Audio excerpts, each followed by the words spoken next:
Puja dan puji syukur marilah kita sama-sama panjatkan kehadirat Allah Subhanahu wa taala, Rabb yang Maha Ghafur, yang Maha Rahman, yang Maha Rahim.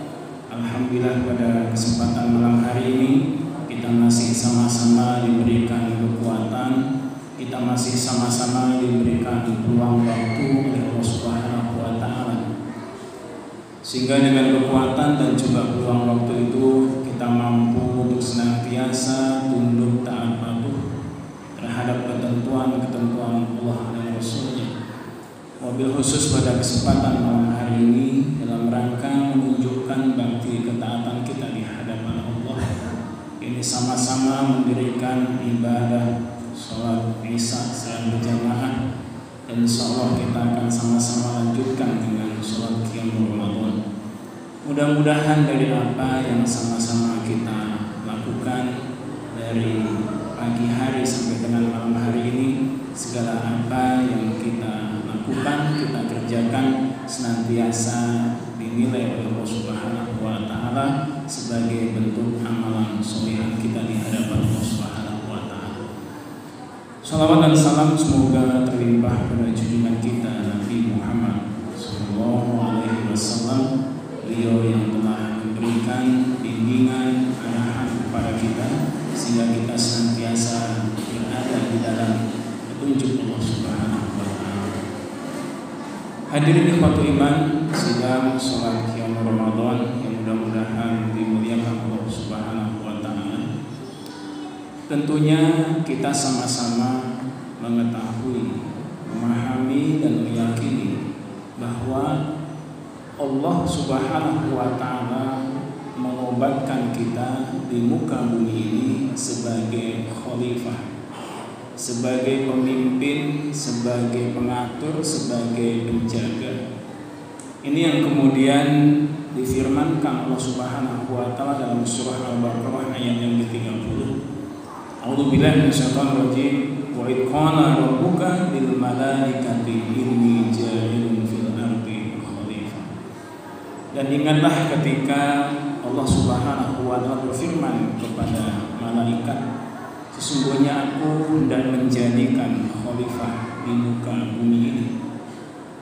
Nah, hadirin ikhwatul iman, maka melalui firman Allah itu kita secara langsung oleh Allah Subhanahu wa taala ditugaskan sebagai pemimpin, sebagai pengatur, sebagai penjaga apa yang ada di muka bumi ini.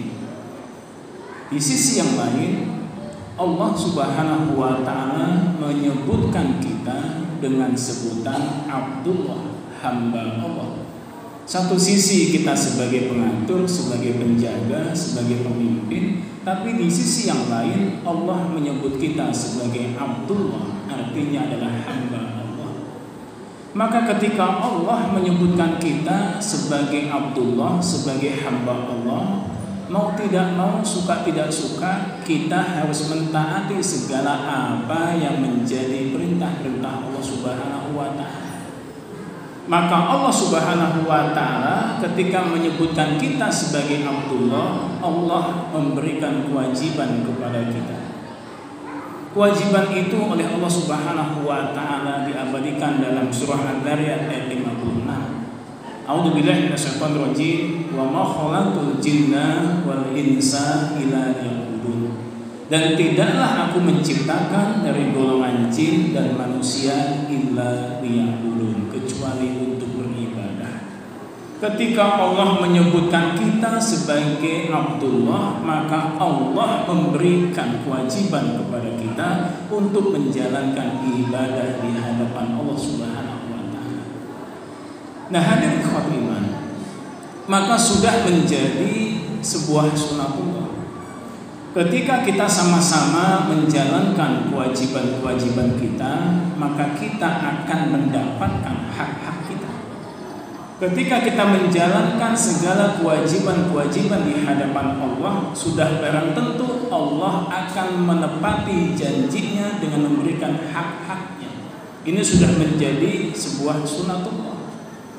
Akan tetapi hadirin ikhwatul iman, banyak hamba-hamba Allah yang kemudian tidak menjalankan kewajiban-kewajiban sebagai hamba Allah, tapi menuntut hak-hak di hadapan Allah Subhanahu wa Ta'ala. Sholat tidak, saum tidak, zakat tidak, ibadah yang lain ditinggalkan, tapi bagaimana senantiasa meminta hak-haknya di hadapan Allah. Tapi yang maha besarnya Allah dengan maha rahmannya Allah Subhanahu wa Ta'ala, meskipun hamba-hamba itu jauh kepada Allah, meninggalkan ibadah-ibadah di hadapan Allah, tapi maha rahmannya Allah tetap memberikan karunia-karunia di hadapan hamba-hambanya. Kita hampir tidak bisa menghitung dari sekian banyak karunia yang Allah berikan karena Allah maha rahman kepada hamba-hambanya. Dari mulai tidur kita sampai dengan bangun tidur kita, begitu banyak Allah memberikan karunia-karunia kepada kita. Itu hak-hak hamba diberikan oleh Allah Subhanahu wa Ta'ala, meskipun hamba itu jauh dari ketentuan Allah dan Rasul-Nya. Itu menunjukkan maha rahmannya Allah. Maka pantas Allah Subhanahu wa Ta'ala mengabadikan di dalam surah Ar-Rahman sebagai bentuk pertanyaan Allah di hadapan hamba. 31 kali Allah bertanya dengan hal yang sama, yang tidak membutuhkan jawaban, dalam artian hamba pasti tahu apa jawabannya. Fabi ayyi ala'i rabbikuma tukadziban. Maka nikmat yang datang dari Tuhanmu yang manakah yang kalian senantiasa dustakan itu? Hampir tidak ada yang terlewat sedikit pun ketika Allah memberikan karunia kepada hamba-hambanya. Tidak ada yang terlewat. Mau dia beriman, mau dia tidak beriman, mau dia taat, mau dia maksiat, diberikan kenikmatan-kenikmatan oleh Allah. Ini maha rahmannya Allah. Tapi berbicara maha rahimnya Allah Subhanahu wa Ta'ala, itu menjadi sebuah hak bagi orang yang beribadah di hadapan Allah. Ketika hamba-hamba itu menjalankan ketaatan di hadapan Allah, maka maha rahimnya Allah akan diberikan kepada hamba-hamba yang taat di hadapan Allah Subhanahu wa Ta'ala. Nah, hadirin iman, maka di dalam ajaran Islam, Allah Subhanahu wa Ta'ala senantiasa menekankan kepada kita untuk menjalankan kewajiban dibandingkan dengan menuntut hak-hak. Ketika kita berbicara tentang orang tua, maka orang tua di dalam ajaran Islam tidak dituntut untuk kemudian mendapatkan hak-hak dari anaknya. Tapi Islam mengajarkan kepada orang tua untuk membimbing, mendidik, membina, mengarahkan anak-anaknya. Maka secara sunatullahnya ketika hal itu dilakukan oleh orang tua, maka hak-haknya akan didapat dari anak-anaknya. Di dalam Islam pula Allah tidak mengajarkan anak-anak untuk mendapatkan hak-hak, tapi Allah mengajarkan bagaimana anak itu berbakti kepada kedua orang tuanya. Wabil walidaini ihsan. Dan hendaklah kalian kepada kedua orang tua berbuat baik. Ini menjadi sebuah kewajiban bagi anak terhadap orang tua. Maka ketika hal itu dilakukan oleh anak, maka anak akan mendapatkan hak ketika dia sudah menjalankan kewajiban. Demikian halnya seorang suami. Allah tidak kemudian menekankan hak suaminya, tapi yang ditekankan adalah kewajiban suami untuk memberikan bimbingan kepada istri. Nafkah lahir dan batin itu menjadi sebuah kewajiban. Maka dengan itu dilakukan, haknya akan didapatkan. Demikian hanya dengan seorang istri, tidak dituntut untuk mendapatkan haknya, tapi dituntut untuk bagaimana menjalankan kewajiban-kewajiban sebagai seorang istri di hadapan seorang suami. Maka dengan kewajiban yang dijalankan, maka otomatis dia akan mendapatkan haknya. Demikian halnya ulil amri kepada rakyatnya. Ulil amri tidak dituntut untuk mendapatkan hak-hak mereka, tapi yang menjadi penekanan adalah ulil amri bagaimana melaksanakan kewajiban mereka, bagaimana melaksanakan tanggung jawab mereka sebagai ulil amri. Ketika itu dilakukan, maka hak akan terpenuhi oleh rakyat-rakyat. Demikian halnya rakyat atau kaum tidak dituntut untuk mendapatkan haknya sebelum dia menjalankan kewajiban-kewajibannya. Nah, hadirin ikhwatul iman, maka di dalam ajaran Islam ada 3 kewajiban hamba-hamba Allah ketika mereka berada di muka bumi ini. Yang pertama adalah bagaimana dia harus menjalankan kewajiban di hadapan Allah Subhanahu wa taala yang disebut dengan hablum minallah, hubungan baik kepada Allah Subhanahu wa taala. Itu menjadi kewajiban hamba yang pertama di hadapan Allah Subhanahu wa taala. Menjaga hubungan baik di hadapan Allah Subhanahu wa taala. Nah, hadirin ikhwatul iman, Abul A'la Al-Maududi beliau menyatakan ada hak-hak Allah yang harus dijalankan oleh hamba-hambanya. Ada 4 haknya Allah yang harus dipenuhi oleh hamba-hambanya. Yang pertama, beliau menyatakan haknya Allah adalah diimani dengan benar tanpa mempersekutukannya dengan sesuatu apapun. Itu haknya Allah. Akidah kita salimah, akidah kita tidak cacat, itu menjadi haknya Allah. Kita mengimani secara benar tentang keberadaan Allah Subhanahu wa taala, menjalankan segala apa yang menjadi ketentuannya, itu bagian daripada haknya Allah dan kewajiban kita. Yang kedua, hadirin ikhwatul iman, mengagungkan, mensucikan setinggi-tingginya nama-nama baik Allah Subhanahu wa taala. Maka ketika kita memohon bermunajat di hadapan Allah, kita dianjurkan untuk menyanjung Allah, mengagungkan Allah. Misalnya ketika Bapak Ibu meminta rezeki di hadapan Allah, maka kita agungkan dahulu Allah, kita sucikan dahulu Allah. Allahu Razzaq, Allahu Razzaq, Allahu Razzaq, urzuqni. Ya Allah, Engkaulah pemberi rizki, Engkaulah pemberi rizki, Engkaulah pemberi rizki, berikanlah rizki untukku. Agungkan dulu, sucikan dulu setinggi-tingginya nama Allah Subhanahu wa taala. Baru kemudian kita bermunajat di hadapan Allah Subhanahu wa taala. Ini yang kemudian jarang terjadi antara hamba-hamba Allah Subhanahu wa taala dengan Allah Subhanahu wa taala. Ketika kita di perjalanan terlewati oleh kendaraan yang lain, maka spontan yang terucap bukan kalimat-kalimat yang baik, bukan kalimat-kalimat thayyibah, astagfirullah, subhanallah, innalillahi, tapi bagaimana justru yang terlontar dalam lidah kita hal-hal yang tidak baik. Padahal bagaimana kewajiban kita untuk mengagungkan Allah Subhanahu wa taala. Dan yang ketiga, hadirin ikhwatul iman, haknya Allah atas hamba-hambanya adalah ditaati perintah-perintahnya secara kafah. Apapun yang menjadi perintah Allah Subhanahu wa taala, maka itu menjadi kewajiban bagi kita untuk mentaatinya. Sehingga prinsip bagi orang yang beriman, ketika datang perintah Allah, sami'na wa ata'na, kita mendengarkan dan kita melaksanakan. Maka pada bulan Ramadan ini Allah Subhanahu wa taala memberikan perintah kepada kita, ya ayyuhalladzina amanu kutiba alaikumusiyam. Wahai orang-orang yang beriman, diwajibkan atas kalian menjalankan ibadah saum. Maka bagi orang yang beriman, jangan berpikir dengan logika kita, dengan ra'yu kita, dengan rasio kita, kenapa kita harus berpuasa.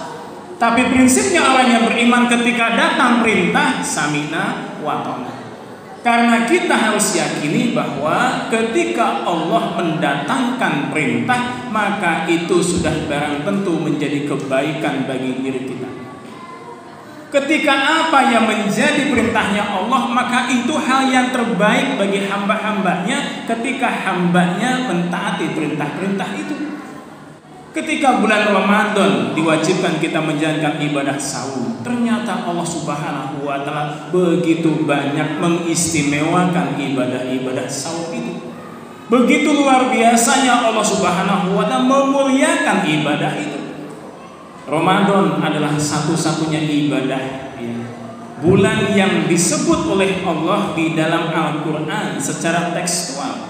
Syahrul Ramadan, satu-satunya bulan yang disebut langsung oleh Allah. Ini menunjukkan kemuliaan bulan Ramadan itu. Yang kedua, bulan Ramadan merupakan bulan Syahrul Quran. Diturunkannya Al-Quran pertama kali, ini menjadi sebuah hal yang luar biasa yang Allah Subhanahu wa Ta'ala sampaikan kepada Nabi Muhammad SAW untuk disampaikan kepada kita. Dan luar biasa keutamaan Al-Quran itu sebagai pedoman hidup dan kehidupan bagi hidup kita di muka bumi ini. Dan yang selanjutnya, pada bulan Ramadan itu Allah mewajibkan untuk menjalankan ibadah saum. Itu pun nilainya sangat luar biasa. Kalau kita membaca hadis qudsi, Allah Subhanahu wa Ta'ala berfirman, setiap amalan anak Adam itu dilipat gandakan 10 sampai dengan 700 kali lipat. Ila saumi wa huwa li wa ana azibihi. Setiap anak Adam dilipat gandakan kebaikannya ketika melakukan satu kebaikan 10 sampai dengan 700 kali lipat. Kecuali ibadah saum, karena dia itu untukku dan aku langsung yang akan berikan balasan pahalanya. Bapak Ibu kalau baca Quran, Alif Lam Mim, maka kata Nabi, aku tidak menyatakan Alif Lam Mim itu satu kebaikan, tapi aku mengatakan alifnya 10 kebaikan, lamnya 10 kebaikan, mimnya 10 kebaikan. Ketika hal itu dibaca pada bulan Ramadan, maka Nabi menyatakan ibadah yang sunnah akan diberikan pahala sebagaimana ibadah yang wajib. Ibadah yang wajibnya akan dilipat gandakan oleh Allah Subhanahu wa Ta'ala. Dengan kita membaca Al-Quran, bagaimana Allah melipat gandakan balasan-balasan itu. Meskipun satu kebaikan 10 Allah Subhanahu wa Ta'ala melipat gandakannya. Tapi pada bulan Ramadan Allah melipat gandakan dengan batasan tak terhingga. Terlebih ketika kita menjalankan ibadah saum, maka pahalanya hanya Allah yang tahu berapa nilai pahala yang akan didapat bagi hamba-hambanya. Dan hadirin ikhwatul iman, pada bulan Ramadan Allah menurunkan satu malam yang nilainya 1000 bulan. Apa yang disebut dengan malam Lailatul Qadar yang Allah abadikan dalam surah Al-Qadar ayat 1 sampai dengan ayat 3. Pada malam itu Allah Subhanahu wa Ta'ala memperumpamakan seperti 1000 bulan.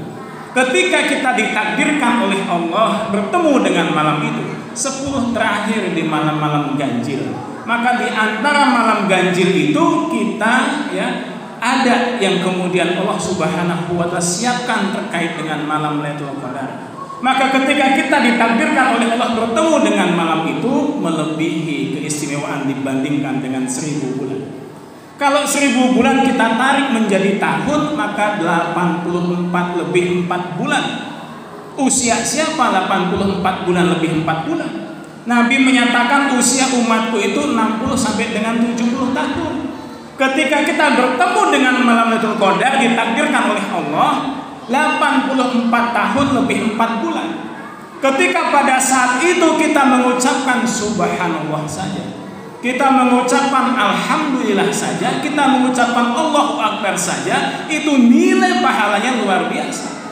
Apa yang kita ucapkan dikali 84 lebih 4 bulan pada malam Lailatul Qadar itu, begitu luar biasa Allah menyiapkan keutamaan pada bulan Ramadan itu. Maka prinsip bagi orang beriman, ketika Allah memanggil kepada kita terkait menjalankan perintahnya, sami'a wa ata'na. Dan yang terakhir hadirin ikhwatul iman, yang keempat beliau menyatakan bahwa haknya Allah adalah diibadahi dengan baik, dengan benar. Ibadah kita ketika menjalankan ibadah saum, ibadah yang baik, ibadah yang benar semata-mata karena Allah. Kita sholat, kita zakat, kita umrah, kita haji, kita infak, kita mencari rizki, kita mencari nafkah, niatkan semuanya karena Allah Subhanahu wa Ta'ala. Nah hadirin ikhwatul iman, mudah-mudahan kita ketika diberikan kekuatan, peluang waktu, kesehatan pada tahun ini, kita dapat berjumpa dengan bulan Ramadan. Maka jadikan bulan Ramadan ini menjadi bulan terbaik kita, menjadi amalan terbaik kita di hadapan Allah. Kalau saudara-saudara kita pada tahun yang lalu atau pada tahun ini mereka tidak bertemu dengan bulan Ramadan, mereka lebih dahulu meninggalkan kita, maka kita berbaik sangka mereka sudah membawa bekal amalan-amalan sholihan yang banyak. Nah, oleh karena itu ada kesempatan bagi kita ketika tahun ini kita berjumpa dengan bulan Ramadan, maka tunjukkan di hadapan Allah kita bisa melaksanakan amalan-amalan sholihan di hadapan Allah Subhanahu wa Ta'ala. Bisa jadi Ramadan tahun ini menjadi Ramadan terakhir bagi kita di muka bumi ini. Oleh karena itu kita senantiasa fastabiqul khairat, berlomba-lomba di dalam kebaikan, di dalam mentaati perintah-perintah Allah Subhanahu wa Ta'ala dan Rasulnya. Kiranya ini yang bisa saya sampaikan. Aku qouli hadza wa astaghfirullah. Rabbana zalamna anfusana wa illam taghfir lana wa tarhamna lanakunanna minal khasirin. Rabbana atina fid dunya hasanah wa fil akhirati hasanah wa qina adzabannar. Wa minkum walhamdulillahi rabbil alamin. Assalamualaikum warahmatullahi wabarakatuh.